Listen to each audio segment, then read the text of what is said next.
boa noite. Boa noite. Tá me ouvindo, Priscila? Tô te ouvindo, perfeito. E você, tá me ouvindo? Ótimo, perfeito.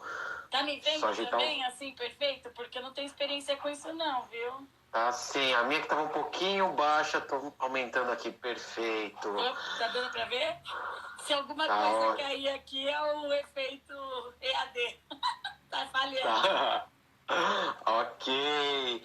Boa noite, pessoal. Hoje vamos começar mais uma das nossas lives. Hoje uma live muito especial, muito legal com a Priscila. Já vou apresentar. Para quem não me conhece, meu nome é Noboro. Sou psicomotricista e psicopedagogo. E vamos começar um pouquinho a falar hoje das questões de teleatendimento, como que estão, esse atendimento, como que estão as escolas perante a Covid-19, como que está o apoio a crianças que têm uma necessidade especial, como que estão os alunos de inclusão. Vamos tentar falar um pouquinho sobre isso, né? Antes de mais nada, Priscila, se apresenta um pouquinho, fala um pouquinho de você, Sim. sua trajetória. Sim. Bom, meu nome é Priscila, né? Eu sou hoje CEO do Apoio Pedagógico em Ação. É uma assessoria de educação inclusiva que faz essa modalidade dentro dos colégios. Então, hoje a gente tem uma questão de um trabalho que foca a escola dentro da perspectiva da educação inclusiva. Nós fazemos atendimento educacional especializado dentro das escolas, num parâmetro que assessora a coordenação, professor e o aluno. Então, a gente trabalha numa vertente de uma matriz que trabalha família, escola e criança.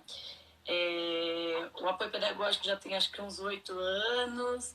A minha prática pedagógica de formação é pedagogia. Eu me apaixonei aí pela educação inclusiva e a partir desse tempo busquei especializações em psicopedagogia, em neuropsicopedagogia clínica e finalizei com a especialização em neurociências. Eu sou aí uma apaixonada pelo funcionamento da cognição e hoje a gente atua numa vertente mais voltada para pesquisa e situações que façam o rompimento da barreira das crianças de educação inclusiva dentro da modalidade de educação. Que legal, Priscila. Nossa, só esse currículo aí já dá pra ver que a live vai ser maravilhosa, né? Um currículo aí, ó, de meia hora de live só. Se deixasse ainda, iria longe. Mas, Priscila, me diz uma coisa. Você que trabalha diretamente com essas assessorias, com algumas escolas, me diz, perante o Covid-19, toda essa adaptação que a gente vê, que a gente está ainda aprendendo, né? Vários desafios que a gente vê, tanto professores, instituição, os alunos então que precisam de uma inclusão ainda mais, né? Me diz uma coisa, quais os principais desafios que você tem encontrado nesse dia a dia, nessas assessorias, nesse diálogo que você tem? Sim, desde que nós começamos o enfrentamento aí do Covid, as escolas elas começaram a entrar aí no impacto, primeiro, de uma tecnologia que a gente não estava preparado para estar atuando, né? O professor, ele é poderosíssimo dentro da sala de aula e quando você se vê numa situação onde você vai ter que fazer mediação através de uma modalidade de educação à distância, nós nos pegamos numa série de barreiras, né? Então, para nós, escola, como para todo mundo, está sendo uma aprendizagem contínua. O que aconteceu de maior impacto aí, né? Qual a plataforma que iríamos usar? Como seriam as mediações do professor em relação aos níveis, né, das séries? O conteúdo pedagógico que teria que ser ofertado? Quanto tempo nós íamos viver isso? Então, a escola, a princípio, né, entrou naquele colapso de planejamento, como se estivesse começando do zero, um novo planejamento dentro dessa modalidade da educação à distância. Nós trocamos muito com outros colegas. Então, por exemplo, situações que outros colegas já estavam enfrentando para estar mediando com as outras escolas, qual é a melhor plataforma, que menos falha, a conexão, que tipo de atividade, como que vai ser essa entrega do material, do livro. Então, os professores e as escolas, eles entraram num colapso aí de planejamento, uma cápsula de planejamento, começando do zero, como se tivesse que fazer um planejamento voltado para a distância. Dentro dessa situação, a gente ainda tem os casos que a gente precisa dar atenção, que são os casos inclusivos, né? Onde o professor ele precisa estar atento às adaptações, à mediação dessa adaptação, como é que chega essa didática, essa aula para essas crianças. Então, por exemplo, dentro de uma modalidade à distância, o professor já tem que trazer recursos diferenciados para atingir a criança.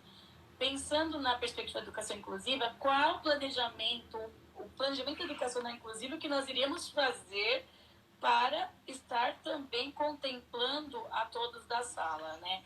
Então, nós, enquanto apoio pedagógico, prontamente começamos a introduzir, juntamente com as escolas, o que os decretos vinham pedindo e analisando.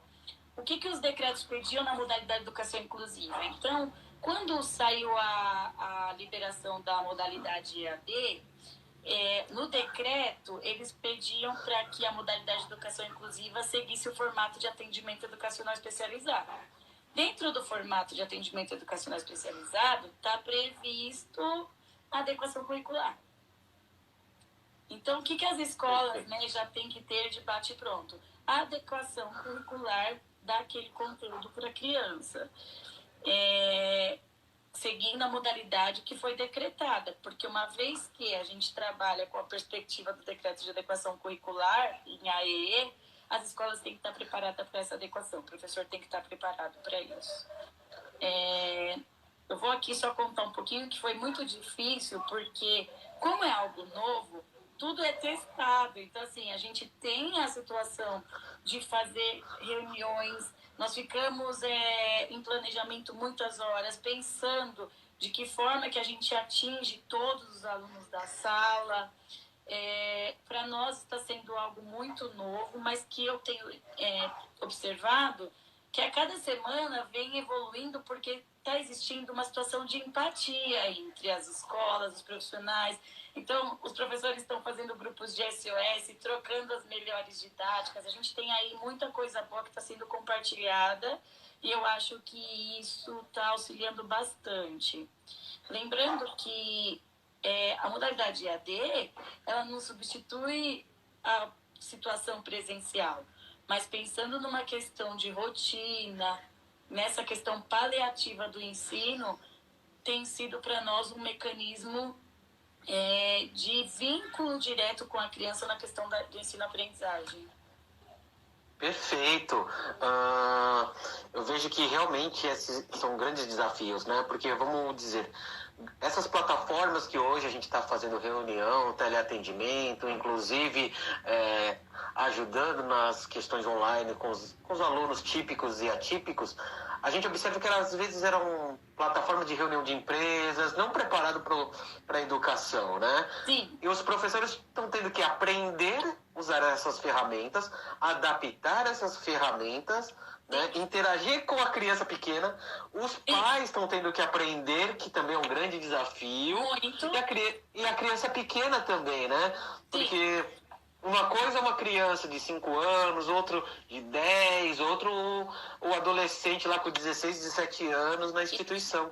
Sim. Tudo isso é um desafio muito grande, né? Então a gente está cada dia mais aprendendo, e por isso que você falou, essa empatia, essa troca de pais, escolas, terapeutas, Sim. e na escola, toda a equipe, né, de professores. Sim. Eu vejo assim que até reuniões, né, uma plataforma chegava tanto tempo, caía, e no meio da reunião todo mundo saía, né? Era uma loucura, né? Sim.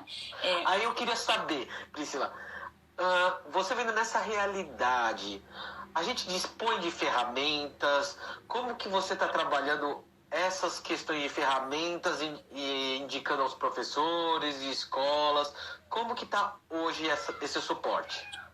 Nomboro, nós temos duas questões aí muito distantes, tá? Primeira questão é a modalidade do ensino privado, eles já têm uma estrutura muito diferente, pensando até nos termos de plataforma, uma vez que já executam isso na realidade escolar. Então, o que acontece? Quando a gente teve esse impasse, esses professores eles tiveram que ter uma imersão de planejamento, mas eles foram se preparando para isso de uma forma mais estruturada.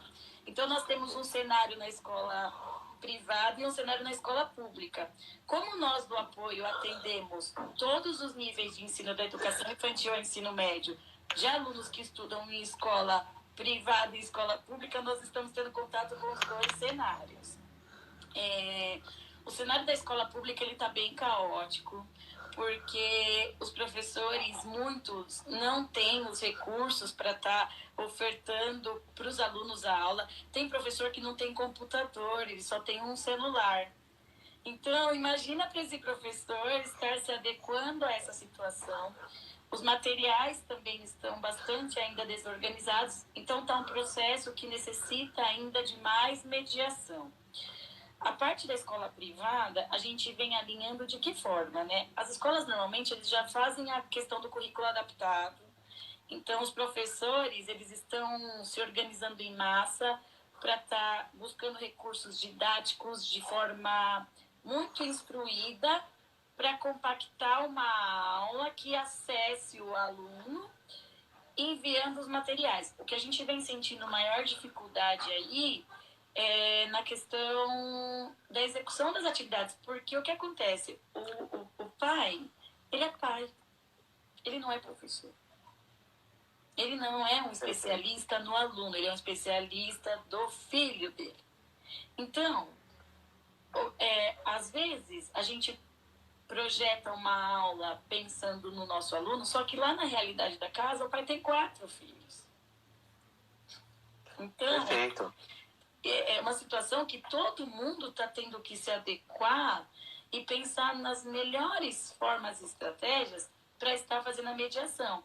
A gente sabe, sim, que estamos num início ainda muito remoto de algo que precisa ainda de recursos, mas como a gente não tem perspectiva de quanto tempo vai levar isso, a gente tem feito o backup do dia a dia, tá? Todos os dias tem o backup do dia com os coordenadores das escolas e nós.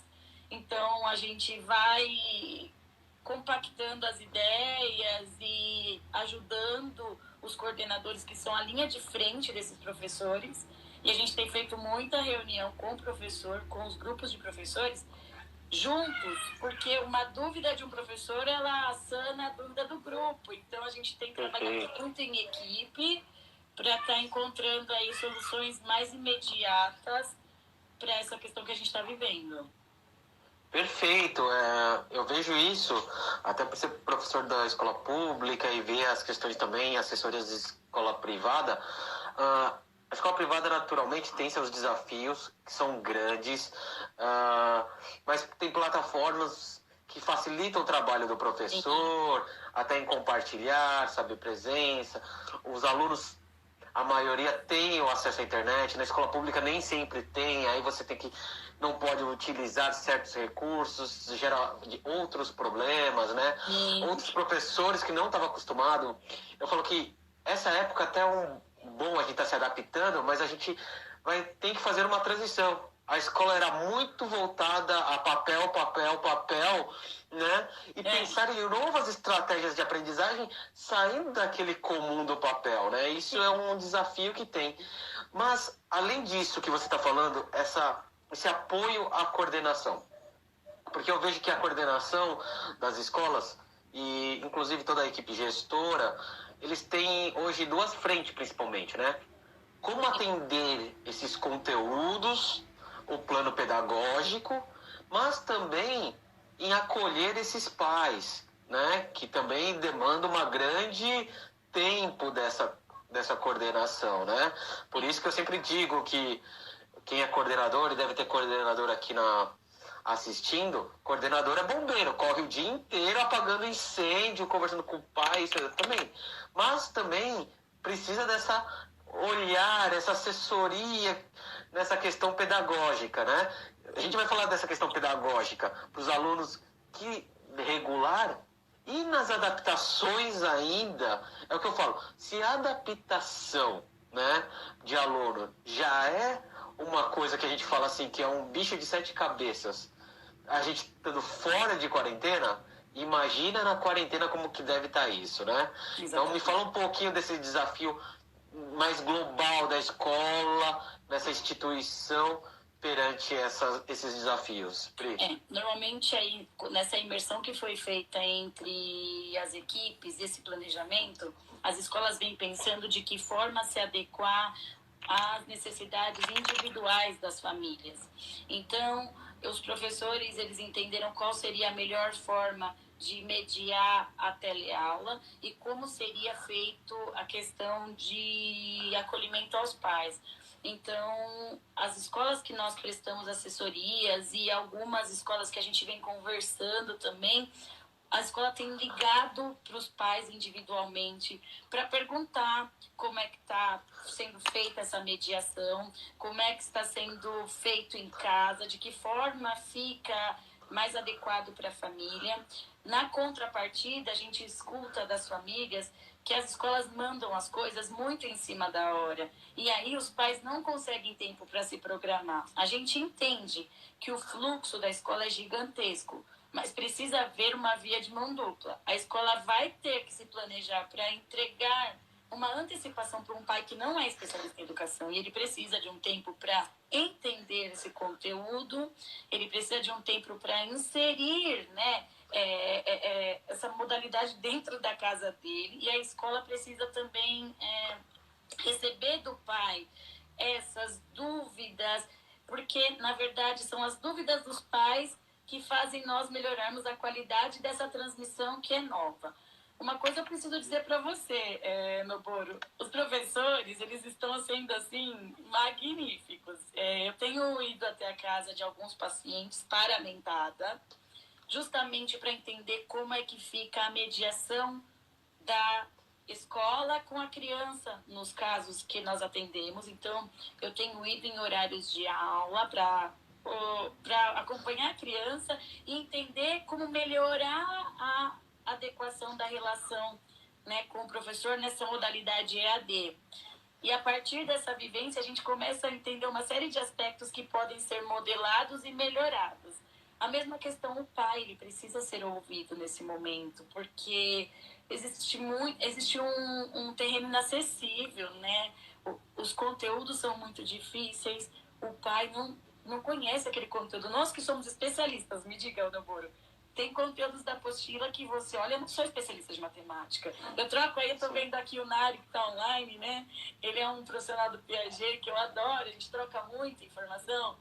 E ele é um especialista. Então, às vezes, eu pego uma questão de adaptação de um currículo, eu vou lá, Nari, como é que é isso aqui? Que mediação que você faz com essa situação?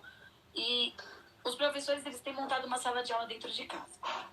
E os pais têm dito isso para mim, que quando o professor ele monta a sala de aula dentro de casa, fica mais fácil para o aluno, porque aí o aluno se sente dentro da sala. Então, tem professor que tá levando a lousa para dentro do quarto, sabe? E isso tem funcionado de uma forma mais estruturada. Eu acho que, na verdade, a gente tem que entender a tecnologia, mas a gente também tem que entender que o professor ele tem os métodos dele. E esses métodos que são a raiz do trabalho dele, eles devem ser preservados. Não importa, ele está tendo que se adequar ao novo, ao tecnológico, mas ele tem que ter a segurança daquilo que ele acredita também para estar mediando o aluno. E por que não ele ter uma lousa também dentro do quarto dele, se é isso que vai garantir para ele o acesso àquele aluno? Então, acho que tem sido aí uma troca de experiência incrível. Nós nunca vivemos isso. E eu estou tendo experiências com situações muito boas, experiências muito ruins que precisam aí de muita construção. Ainda estamos engatinhando. Perfeito, né? Eu acho que essas trocas, que nem você falou, é essencial, né? E a gente tem visto, né, que como você falou, é um desafio a dia para todos, família, criança, escola, né? E os professores que estão tendo que se reinventar cada dia, que nem você falou. Por isso que a gente tem que ter um pouquinho até de paciência. A pessoa muitas vezes fica nervosa na frente de uma câmera, muda a questão, então alguns erros acabam aparecendo. A gente tem que ter uma paciência tanto de um lado quanto do outro, né? Eu acho que isso é importante. Hoje e me o diz uma professor coisa. para nós, só para contemplar, porque Sim. eu tô lendo aqui os comentários, né? Tô feliz de ler aqui as situações. Os professores comentam que eles estão gravando vídeos o dia inteirinho. E sabe o que eles fazem? Eles gravam o vídeo com aula e eles assistem o vídeo 4, 5 vezes para melhorar o vídeo. Então, assim, o professor, ele passa 14 horas gravando vídeo dentro da casa dele. Verdade, e isso tá virando rotina, né? Claro que com a medida vai se melhorando essas questões, né? E aí eu pergunto, né? Por isso que eu falo, todo mundo tá aprendendo, por isso que é necessário pessoas com mais experiências para dar esse suporte, né? Os professores, você vê em geral, tão acessíveis, que nem acho que foi uma pergunta que fez a essas trocas, a essas mudanças, porque eu sei que tem professores que também são resistentes, né? Em seguir um modelo de planejamento, como seguir, como adaptar, né? Como que você está vendo essa relação mais direta escola-professores? Tá, o que eu percebo é que nesse momento o professor ele não está tendo possibilidade nem de mostrar resistência, porque uma vez que ele está tendo que se adequar, obrigada Alex, a esse novo contexto que ele está vivendo, ele, por mais resistência que ele mostre a essa situação, ele tem que entregar isso como plano de aula dele, como professor. O que eu acho de uma boa situação, agora eu vou falar aqui, gente, também tenho formação de professora, né, minha primeira formação, é que o fato de a gente estar numa modalidade onde a gente está sendo visto, né, faz com que o professor tenha uma iniciativa diferente. Não que ele não tenha dentro da sala de aula, mas essa iniciativa do pai assistir a live, de qualquer pessoa ter o acesso, faz com que o professor tenha uma iniciativa de planejamento, que na verdade seria aquele PEI, o Plano Educacional Inclusivo, que ele vai ter que pensar na didática dele, do começo, meio e fim, porque isso vai para a família. Então, eu acredito que isso foi uma iniciativa que veio para mexer com a nossa reflexão enquanto educadores, né? Agora, quando a gente fala da questão adequação, aí eu vou te dizer, é um problema. Por quê? O professor tem um problema em adequar conteúdo e não é só por resistência, é porque às vezes quando ele entra numa situação de adequação, ele acha que é pouco. Demora um tempo para ele entender que aquela adequação é a essência de tudo que a criança tem que aprender. Quando a equipe pedagógica entende a essência da adequação, eles começam a ser especialistas também daquilo que eles querem mediar para o aluno. A gente não tem muito problema em relação à adequação, digo pelo apoio, porque nas escolas que prestamos assessorias, nós fazemos adequação curricular. O apoio hoje ele tem um setor só de adequação curricular. Então, todas as crianças que necessitam de adequação têm adequação do sistema apostilado que a escola utiliza, página a página, adequado para o aluno. Mas o enfrentamento maior, por exemplo, ensino médio. Nós temos assessoria em escolas que algumas crianças não têm a adequação do livro. E aí, o que os coordenadores fazem? Eles têm feito um SOS com apoio, eles mandam todas as adequações para a gente dos conteúdos que vão ser mediados para os alunos. Nós fazemos a validação e tem ido de uma forma mais tranquila. Mas a adequação é horrorosa. Tem adequações que a gente recebe que é um desrespeito ao pai. É uma imagem que a pessoa pegou lá no Google, ela não teve o trabalho de tirar as legendas, ela jogou na folha do Word e mandou para a família. E eu tô falando de uma escola privada, né? Onde o pai tem como que eu posso dizer? Ele ele tem essa perspectiva mais direta de cobrança, né? Porque na modalidade do município, na escola municipal, estadual, a gente tem um setor engajado de inclusão que faz um planejamento e a gente tem aí uma assessoria até pensando pautada em situações para se fazer planos adequados de currículo. Na escola privada, o professor ele tem essa questão que ele precisa fazer essa adequação e ele ainda tem a coragem de pegar uma figura do Smart Kids e colocar lá e mandar para o pai.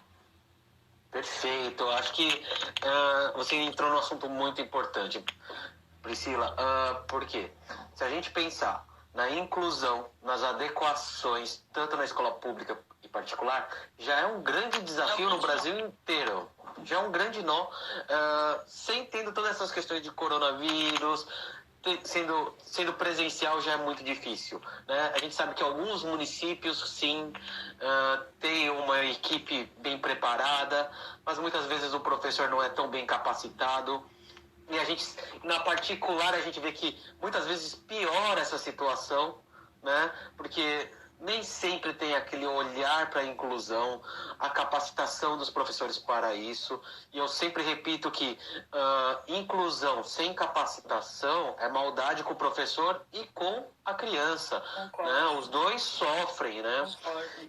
E essa adequação é muito importante. O trabalho que vocês realizam é de extrema importância até para o aluno se sentir parte daquela sala, dos materiais e até para o processo de desenvolvimento e aprendizagem, né? Você sabe que no Bora a gente tem o setor de adequação muito antes de acontecer tudo isso, porque, na verdade, a adequação ela foi o fundamento do meu trabalho. Eu trabalhei na PAI de São Paulo durante muito tempo no laboratório de educação. E eu andava em todas as escolas municipais e privadas, estaduais, do estado inteiro de São Paulo, ouvindo professores da educação infantil ao ensino médio. E no contraturno eu atendi os alunos, né? Então a dor dos meus alunos era lá no atendimento. Mas todo mundo tem o livro e nós temos uma folha xerocada. Então eu chegava em casa e falava assim, meu Deus, essa é a minha dor de terapeuta. Eu preciso fazer alguma coisa. O que nós podemos fazer para estar melhorando essa questão? Então eu chegava e falava assim, não, a gente tem que fazer uma adequação curricular.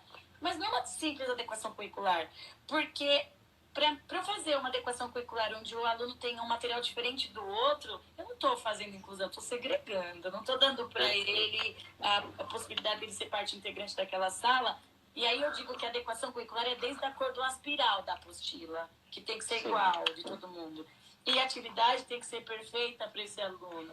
Então, quando eu andei as escolas, a minha maior dor de terapeuta era saber que eles choravam porque não tinham o mesmo material. E vou dizer por quê. Eu não sei se vocês se lembram, mas material para mim, na minha educação infantil, ele tinha cor, ele tinha cheiro, e ele me trouxe as melhores memórias da minha vida.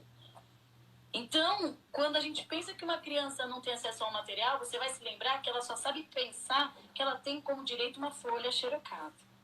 Então, isso foi a minha maior dor de terapeuta. E foi por isso que o apoio criou um setor de adequação curricular. E vou dizer por quê.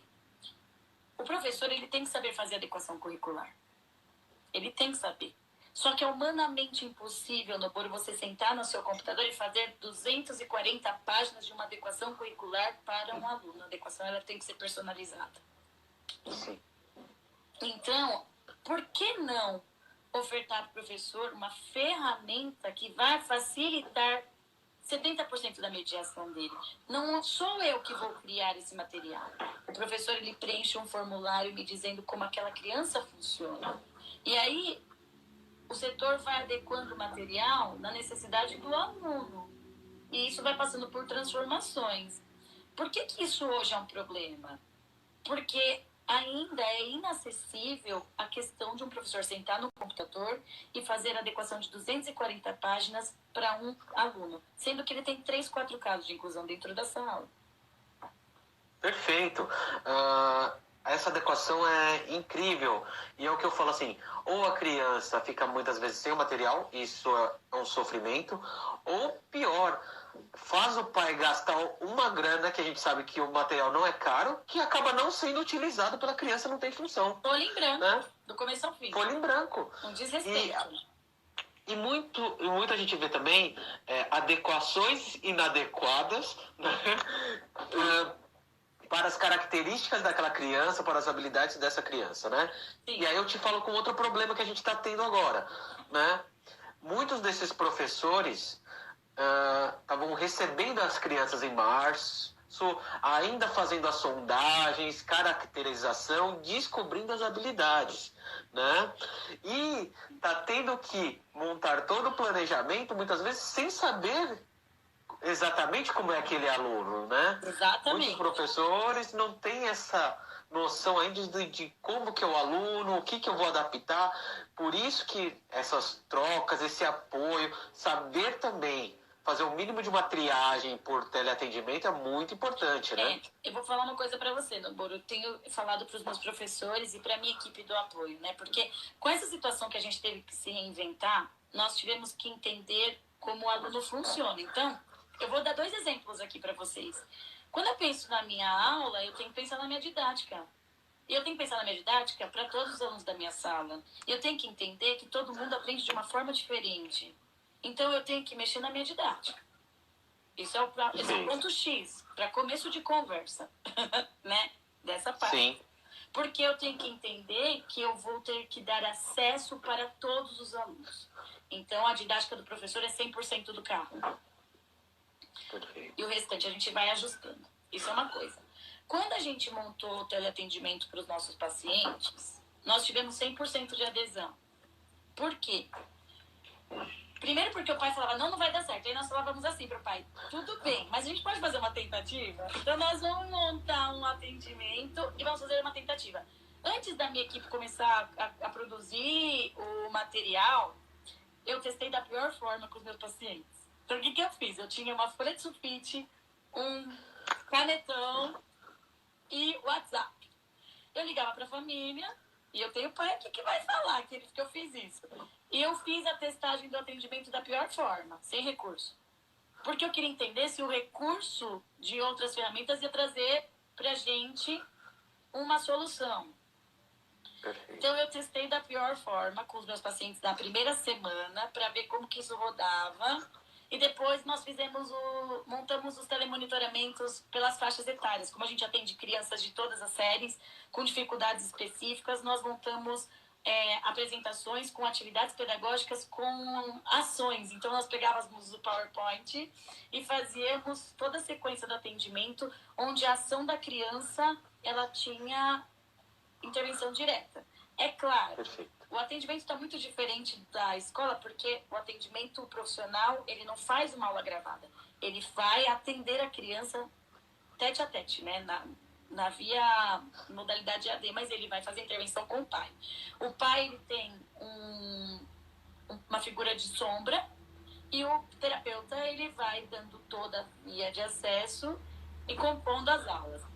Com o telemonitoramento, foi legal porque nós fechamos atendimento com crianças que a gente não atendia. Então, por exemplo, eu atendo crianças que são meus pacientes que mudaram daqui de São Paulo, e a mãe viu que eu estava fazendo telemonitoramento e estavam em Portugal, por exemplo, estão em Salvador.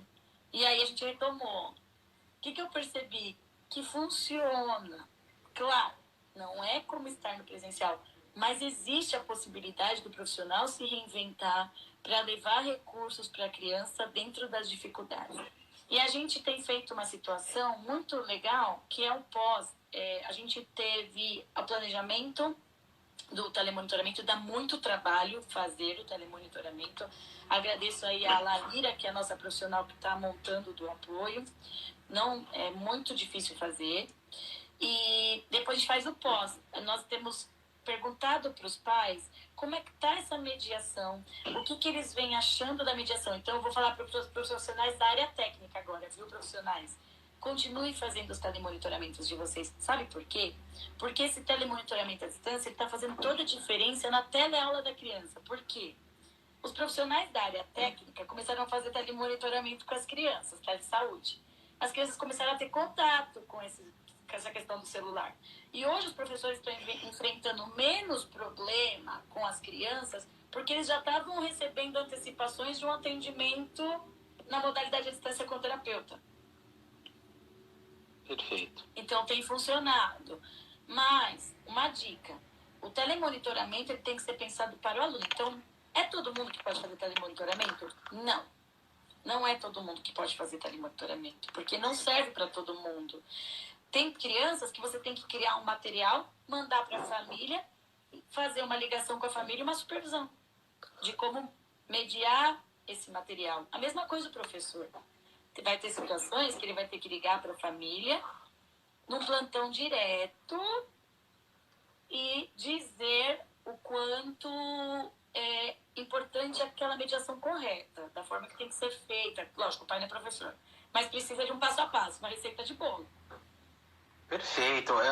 Eu acho que esse ponto também é muito importante a gente focar, porque essa questão da equipe profissional técnica, especialistas que já acompanham a criança, que precisa de alguma necessidade especial, que está em tratamento, fono, psicólogo, psicomotricista, psicopedagogo, terapeuta ocupacional, todos os profissionais, a gente está se reinventando. A gente sabe que muitas crianças precisam de certas estimulações e rotinas. A gente viu em alguns pacientes que a gente tem em comum também, que a rotina faz muita diferença. A gente teve uma quebra, e com essa Covid a gente teve uma quebra brutal, né? Sim. E eu vejo até com profissionais que eu dou supervisão técnica, que muitos não sabiam o que fazer. Vou esperar, não vou atender, os pais também vão esperar. Só que isso está passando. Passou 1 mês, 2 meses. E a gente tem que também, como profissional, se reinventar. Não pode deixar a criança sem nada. Eu acho um absurdo isso. A gente precisa se inventar. Claro, por isso que a gente vem pensando na questão mesmo terapêutica, e vou dizer por mim, né? Vou citar aqui, nós temos parceiros muito legais da base terapêutica. O SET é um parceiro nosso do apoio. Então, o que a gente fez nessa situação? Nós começamos a trocar. De que forma vocês estão fazendo? Eu estou fazendo... E assim, sem ego. Vamos esquecer isso? Não existe. Estou fazendo de que forma? Eu estou fazendo assim. E mandava os telemonitoramentos para eles. Porque eles pediam ajuda e a gente pedia ajuda para eles também. De que forma vocês estão fazendo? Então, a gente começou a trocar, igual os professores, trocar informação. Como você está fazendo? Que programa você está usando? Vou até citar aqui a Cris Esteves, né? Ela postou uma máscara com a boca. Eu falei, eu preciso dessa máscara. Ela deixou 5 máscaras dessas para mim, entendeu? Então, assim, você tá precisando disso, eu vou te falar onde vende, eu vou te falar onde compra, eu vou te ensinar a fazer. A preocupação hoje técnica, e o que eu vou dizer, você sabe que você atende junto comigo, e a gente teve essa experiência, é que uma situação o atendimento clínico, ele passa por 3 fases. A gente estava passando pela fase que a criança estava sem rotina. Até aí, ok. Só que a gente começa a pensar numa fase que a criança está começando a ter quebras cognitivas. Perfeito. Que precisam de estimulações feitas por terapeutas. Exatamente. Necessita dessa troca, ou no mínimo orientação aos pais. Eu entendo que alguns profissionais precisam se resguardar, mas precisam orientar. É por isso que um profissional qualificado precisa saber analisar as condições da sua criança, né? E também planejar mediante esse lapso temporal que a gente está nessa dificuldade, né? E eu vejo que a gente não pode se abster também, não é simplesmente, não vou atender, quando voltar tudo bem. Não, exatamente. Porque e essa família, como é que nem você falou, como essa criança está se portando nas aulas regulares, como que essa criança está funcionando, como que eu posso auxiliar, dar dica, até por empatia, como acalmar a mãe, o pai, dar um suporte técnico, né? Isso é muito importante. Nem que se for para os professores da criança, para a escola, isso é muito importante, né? E o que eu percebo então a gente vê que falta isso, né? Temos que pensar em cada criança. Eu vi uma pergunta aqui do Diego, como tem feito com crianças severas. O apoio ele faz parte do grupo Conduzir também, que atende crianças com TEA. Então, são crianças que não podem ficar sem intervenção clínica ou domiciliar na presencial, né? Então, nas primeiras semanas, nós seguimos a situação de orientação direta para a família. Na terceira semana, nós recebemos orientação de que a gente teria que começar a voltar por conta das quebras severas cognitivas que estávamos tendo em relação ao processo de desenvolvimento. E aí o profissional ele tem que ter a consciência de se paramentar e tem que enfrentar. Eu digo que nós somos profissionais da linha de frente tanto quanto os profissionais que estão, lógico, não como nos hospitais, mas tem situações que você, nós temos que sair da nossa casa e atender a criança, porque ele para nós não é um número. Ele para nós é uma criança em potencial e a gente precisa se paramentar e ir fazer esse atendimento, porque é uma ordem severa, não existe possibilidade. Eu atendo crianças hoje na casa que não são severas, com paramentos, mas porque tem problemas comportamentais que se eu deixar de atender, eu vou ter quebras muito significativas na parte da educação escolar, né? Rotina escolar mesmo, pedagógica. Acho que perfeito. Isso é o que eu falo. A gente tem que ter essa ética, nosso senso de comprometimento com nossos pacientes. Isso é muito importante, né? Uma coisa que eu faço, Anoboro, pra gente fechar isso, porque eu tô vendo que tem muito profissional da competência técnica aqui, parceiro, né? Como é importante, nesse período, por mais que o pai não tenha aceitado fazer o atendimento, a gente ligar para esse pai. Olha, como é que tá a criança nessa situação? Porque eu tenho situações de ouvinte que o terapeuta ele sumiu da vida do pai. Ele não ligou pro pai. Desapareceu, né? Ele Foi raptado. desapareceu da vida do pai e é um terapeuta que teria que estar na primeira ordem de orientação. E aí o pai ficou a ver navios. E agora? Então a gente tem que entender. A gente está passando por um momento muito difícil, que talvez o profissional da área técnica está com problemas de saúde emocional dentro da casa dele, a gente também não sabe. Mas a gente precisa ter, como você está dizendo, a ética de entender que aquele nosso paciente precisa de orientações pontuais, semanalmente, diariamente, quantas vezes o pai precisar, como a situação que a gente já vive diariamente, sem uma situação dessa de Covid, por exemplo.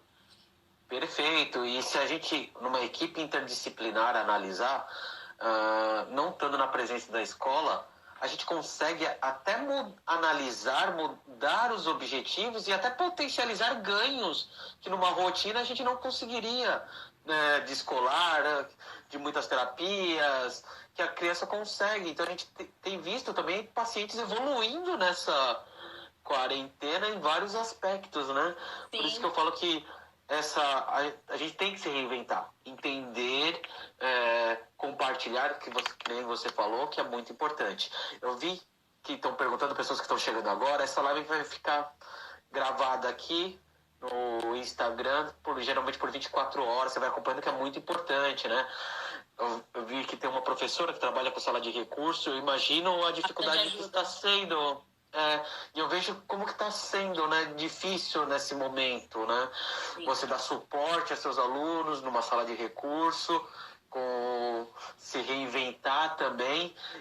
Vamos pensar, se já está difícil nessas assessorias que a gente dá em escola particular, muitas vezes, com as ferramentas, imagine numa escola pública que você não tem muito acesso a essa criança, não tem, às vezes, internet, como que fazer, né? Exatamente. É muito mais difícil também, né? Por isso que a gente precisa dessas trocas, inventar ideias, chegar, para até a gente chegar nesse aluno. E uma coisa que eu quero dizer é que a escola, ela não é culpada por estar passando por isso, porque eu tenho situações aí que estão dizendo assim, eu não vou aceitar a modalidade da educação à distância. Só que assim, gente, prestem atenção. Nós tivemos que aceitar a modalidade porque foi imposto pelo MEC.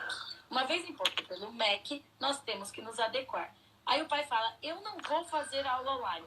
Mas, papai, se você não fizer aula online, você está negligenciando do seu filho o direito de aprender de alguma forma. Sim. Certo? Então, assim, o que eles têm que entender é que a escola não está fazendo isso para fingir que trabalha.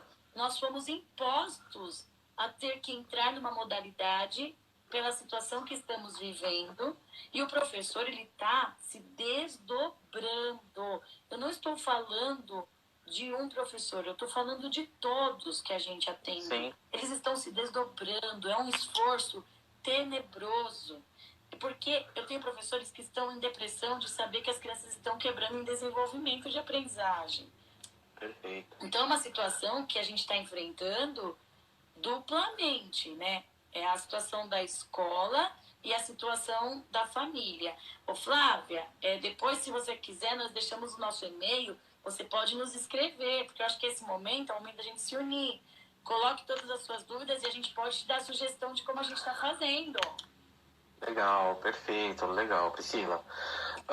E eu vejo assim, essa questão que você falou é muito importante. Esse suporte que você falou, os pais entenderem os professores que estão e ter essa relação aberta escola e pais, né? É que nem você falou. Eu vejo que muitos pais ainda não entenderam muito bem essa questão do online que necessita, mas também eu vejo que muitas instituições não têm essa facilidade de troca com o pai, né? De conversar, falar, pai, peraí, deixa eu entender, explicar. Isso é muito importante também numa coordenação de escola ou até de outros departamentos dentro de uma escola, né? Porque esse momento, às vezes, o emocional é mais importante do que qualquer outra relação, né? O pai também né? tem que entender que vai ser responsabilidade da educação a quebra pedagógica. Vai ser responsabilidade, porque nós vamos ter que pensar que assim que retornarmos, vamos ter que pensar num novo planejamento, porque vamos ter quebras significativas. Então, a escola vai ter que se reinventar nos processos de mediação, na oferta do reforço, na confecção do material para reforço. Nós vamos ter que pensar em ações de contraturno para reforço. Nós vamos ter que dar conta dessa quebra. Não vai ficar dessa forma, voltamos e está tudo certo. Não. A hora que nós voltarmos, nós vamos ter a segunda etapa dessa situação. Dar conta do buraco que ficou. Então, o que eu quero falar para os pais? Eu tô vendo o pai colocar aí que está muito preocupado. Temos que nos preocupar com a mediação? Temos. Mas nós temos que entender que a modalidade de educação à distância, ela não substitui o ensino presencial. Então, nós vamos ter que dar conta desse conteúdo. Hoje nós estamos fazendo na modalidade EAD, porque nós temos que fazer dessa forma. Isso não vai substituir a quebra. A escola vai ter que dar conta da quebra. Perfeito, isso é muito importante até para os... Eu falo assim, o que a gente tem que nesse momento é acertar as expectativas. Isso. Para os pais, professores, calma, que a gente não vai conseguir atender o conteúdo, não vamos conseguir atender todo o conteúdo. Que a criança não vai evoluir conforme ela evoluiria, não vai. Que vai ter perdas, vão ter. A gente vai ter que amenizar isso, é o que a gente está tentando fazer. Por isso que nós profissionais e professores também, além dessa corrida do dia a dia, a gente está se preparando para a volta desses alunos também. Isso. Pensando lá na frente, né? Mas nesse momento, a gente tem que entender que a gente ficar bem, conseguir atender, ter um equilíbrio emocional, porque senão a gente acaba piorando situações, é tão importante, né? E como que você tem visto essa questão emocional dos seus pacientes e alunos? Muito difícil, Nobor, porque as nossas crianças, eles têm uma agenda pior do que a de um empresário, né? Verdade, eles verdade. Têm terapia todos os dias, eles têm a escola, eles têm o contato, todas as crianças, né? Na verdade, se a gente pensar na rotina de um pai, essa criança, ela tá dentro da escola e lá ela tem um desenvolvimento integral. E aí vou dizer uma coisa, assim, o pai, com toda a certeza do mundo, todos os pais estão dando mais valor à questão educacional, eles estão entendendo que é o desenvolvimento pleno da criança, que não substitui a questão da família, a responsabilidade da família, mas o quanto o papel da escola é crucial na vida do aluno.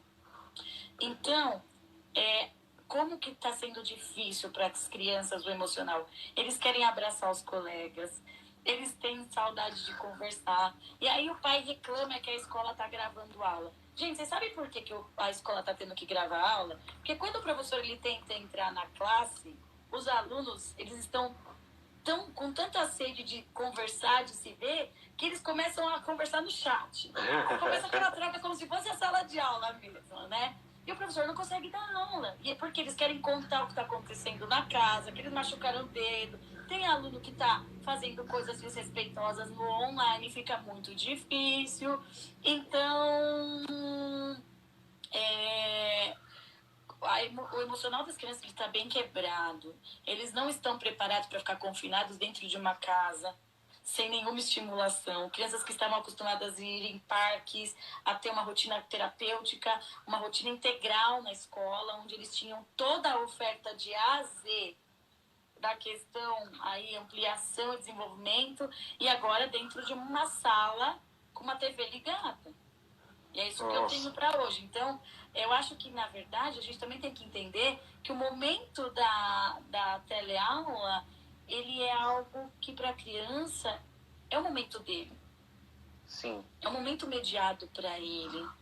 Por mais que não tenha preparo, que a gente esteja enfrentando essas novas situações, a gente tem que entender que a questão que a gente pode hoje ter algo online, isso é fundamental. Perfeito. E exatamente isso. É tão importante esse apoio aos pais entenderem o que dá para ser feito, o que não dá, o que é principal, o que não é, acertar as expectativas. Eu acho que é muito do papel, muito do profissional técnico também isso, né? É. Chegar e falar, pai, peraí, vamos pensar aqui, vamos ver a rotina, acalmar. Isso é prioridade agora, isso não é.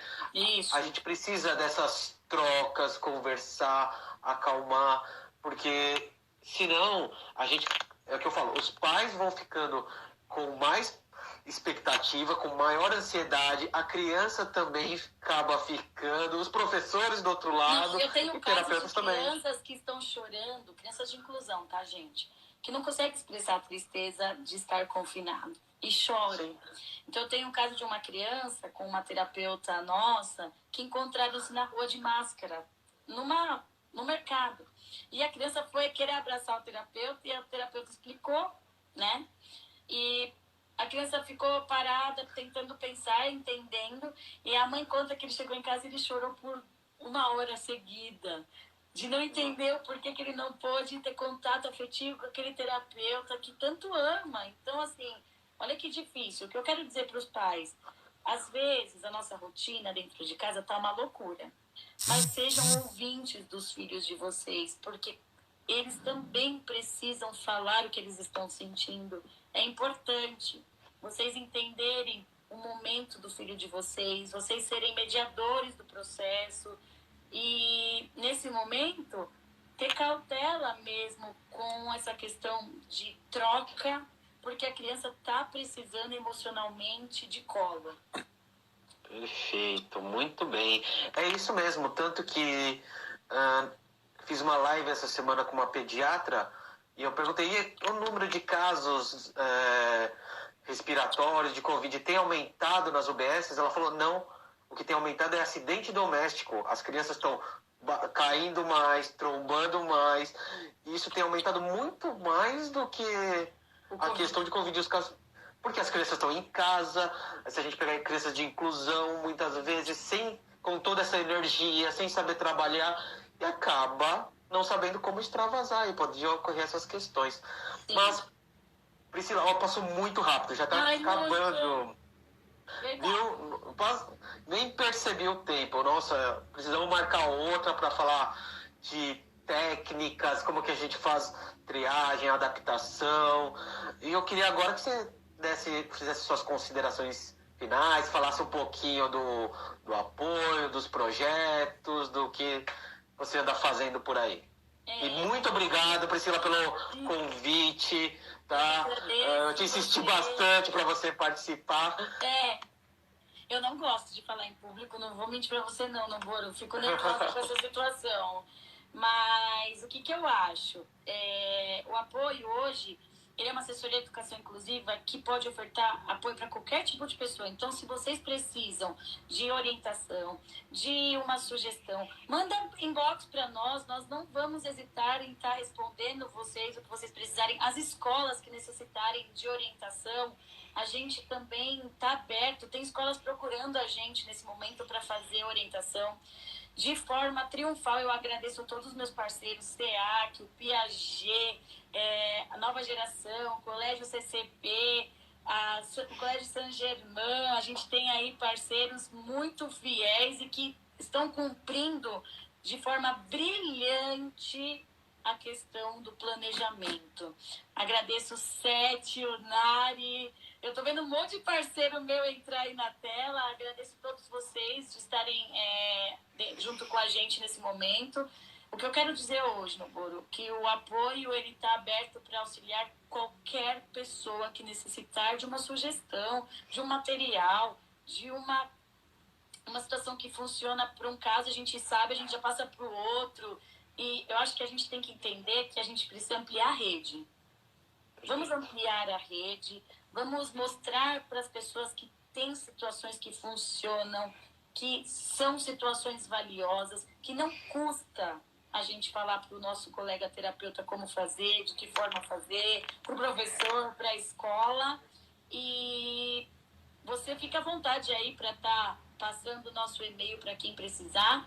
E te espero no nosso supervisão, no nosso projeto novo, que é um apoio internacional. A gente está vendendo telemonitoramento para crianças que moram fora do país. Então, te espero aí nessa parceria de supervisão comigo, desse projeto.